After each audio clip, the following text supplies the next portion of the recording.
우리는 중대한 결정만 잘하면 인생이 마법처럼 잘 풀릴 것이라 생각한다. 결혼 상대를 잘 고르면 모든 게 잘 될 거야. 그럴듯한 직장에 들어가면 인생 피겠지. 이번 투자가 터지면 부자가 되겠지? 그러나 실제로는 중대한 한 번의 결정보다 당시에는 중요해 보이지 않던 평범한 순간들의 결정이 모여 미래를 결정한다. 캐나다 정보기관 비밀요원이었던 셰인 페리 씨는 국가기밀과 중대 범죄 문제를 다루며 최선의 결정을 하는 방법을 고민하게 되었다. 그는 돈의 심리학의 저자 모건 하우절, 투자의 귀재 찰리 멍거, 노벨상 수상자 데니얼 카너먼 등 세계적 대가들을 만나 좋은 결정에 대한 대화를 나눴다. 그들과 나눈 수천 번의 대화는 한 가지 통찰로 수렴되었다. 명료한 사고로 올바른 판단을 내리는 클리어 싱킹. 어떻게 해야 클리어 싱킹으로 후회 없는 선택과 최선의 결정을 할 수 있을까? 1. 문제를 제대로 정의하라. 직장인이라면 한 번쯤 이런 경험이 있을 것이다. 회사에 어떤 문제가 터지고 팀장이 문제를 해결하기 위해 회의를 소집한다. 누군가 문제가 무엇인지 말하자 모두가 동의하고 곧바로 해결책에 대해 논의한다. 팀이 해결책을 도출하면 팀장은 흐뭇해한다. 해결책대로 문제를 처리하기 위해 자원을 배정하고 모두 문제 해결에 뛰어든다. 그러나 문제는 해결되지 않는다. 왜일까? 진짜 문제가 규명되지 않았기 때문이다. 우리는 일단 누군가가 문제를 선언하면 문제가 제대로 정의되었는지 충분히 고민하지 않고 즉시 해결 모드로 전환한다. 우리에겐 문제를 정의해본 경험이 별로 없다. 그저 무언가를 하고 있음을 증명하기 위해 무슨 문제든 상관없으니 문제를 해결하는 데만 급급하다. 그 결과 엉뚱한 문제를 해결하는데 시간을 허비한다. 진짜 문제를 규명해서 해결책을 찾은 사례를 찾아보자. 미국에서는 매년 300만 마리 이상의 개가 보호소에 들어와 입양을 기다린다. 하지만 100만 마리 이상의 개는 입양되지 못한다. 반려견을 입양하려는 사람은 한정되어 있기 때문이다. 어떻게 하면 더 많은 사람이 반려견을 입양하게 할 수 있을까? 많은 보호소들이 문제를 이렇게 정의하고 해결하기 위해 노력했다. 하지만 상황은 나아지지 않았다. 그중 한 보호소는 문제를 다르게 정의했다.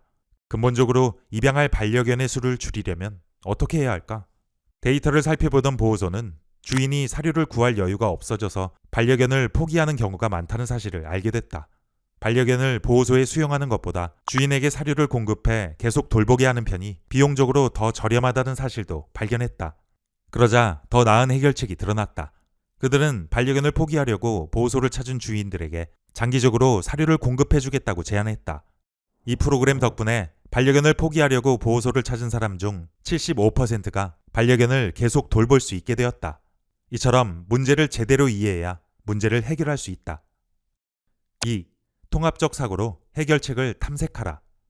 직장 동료와 사이가 좋지 않아서 어떻게 할지 고민 중이라고 가정해보자. 보통은 이분법적 사고에 따라 해결책을 찾는다. 참고 회사에 머물거나 회사를 떠난다. 이러한 이분법에 빠지면 다른 대안을 보지 못하게 된다. 문제의 프레임을 바꿔야 다음 단계가 보인다. 이분법적 대안과 씨름하는 대신 둘을 결합한 대안을 찾는 것이다. 직장에 계속 다니는 동시에 동료와 다른 팀으로 배치를 요청할 수 있지 않을까? 이 기법을 가리켜 통합적 사고라고 부른다. 삶의 곳곳에서 통합적 사고를 사용할 수 있다. 우리는 배우자가 정서적 욕구를 100% 충족해 주기를 기대한다. 하지만 서로 좋아하는 분야가 너무 다르고 대화를 해도 깊이 통하는 느낌이 없다면 부부관계는 위기에 직면하게 된다. 이때 참고 살아야 할까 이혼해야 할까 같은 통상적인 이분법 대신 이렇게 질문할 수 있어야 한다. 내 배우자가 채워주지 못하는 정서적 욕구의 일부를 채워줄 수 있는 사람이 없을까? 배우자를 대신해 내 관심사를 공유하거나 취미생활을 할 수 있는 친구를 찾아볼까? A 또는 B 중 하나를 놓고 고민 중이라면 통합적 사고로 또 다른 대안을 찾으려고 노력해보자. 해결책이 보이기 시작할 것이다. 3. 인생의 마지막이라고 상상하라. 노인학자 칼 필레머는 70에서 80대 이상의 노인들이 젊은 사람들보다 더 행복하다는 연구 결과에 흥미를 느꼈다. 그는 노인들만 알고 있는 행복의 비밀을 찾기 시작했다. 7년의 연구 결과 그가 노인들에게서 얻은 교훈은 인생이 짧다는 것이었다. 노인들은 이 사실을 늘 염두에 두고 있었기에 진짜 중요한 것을 우선순위에 두고 더 나은 결정을 할 수 있었다. 노인들의 시각에서 가장 중요한 것은 무엇이었을까? 소중한 사람에게 하고 싶은 말이 있으면 지금 바로 하라. 자녀와 최대한 많은 시간을 함께 보내라. 자신을 행복하게 해줄 값비싼 물건을 찾지 말고 일상의 기쁨을 만끽하라. 좋아하는 일을 하라. 배우자는 서두르지 말고 신중하게 골라라. 노인들이 그다지 중요하지 않다고 말한 것들도 흥미롭다. 행복해지기 위해서 최대한 열심히 일해 돈을 벌어야 한다고 말한 사람은 아무도 없었다. 주위 사람들만큼 부자가 되는 것이 중요하다고 말한 사람은 아무도 없었다.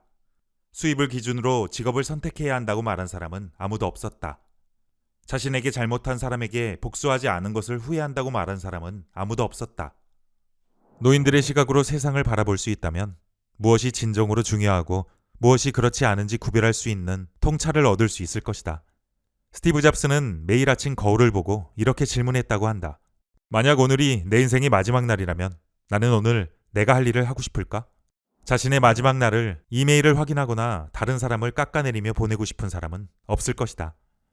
결정이 어려운 순간이 있다면 시각을 인생의 끝으로 옮겨보자.